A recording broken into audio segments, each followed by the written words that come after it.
Ramai beredar rekaman memperlihatkan aksi pasukan Rusia saat meluncurkan serangan brutal ke 4 prajurit Ukraina. Pasukan Rusia menyerang menggunakan artileri. Rekamannya beredar di Telegram pada Rabu 12 Juni 2024. Dalam keterangan unggahan disebutkan detasemen Vega mendorong prajurit Ukraina keluar dari Avdiivka.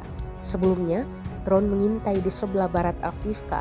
4 prajurit Ukraina tersesat dan mereka menjadi sasaran serangan udara dan mortir.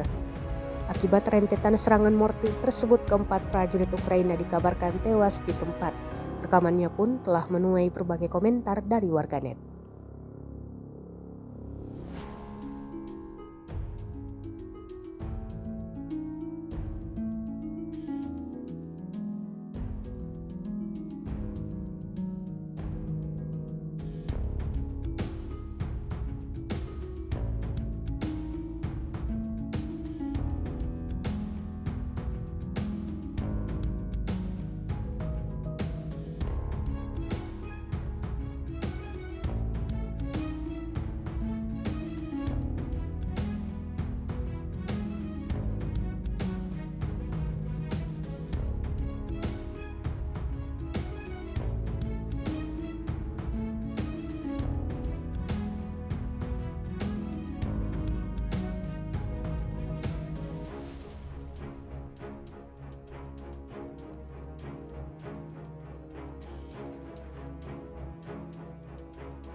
Download Tribun X sekarang, menghadirkan lokal menjadi Indonesia.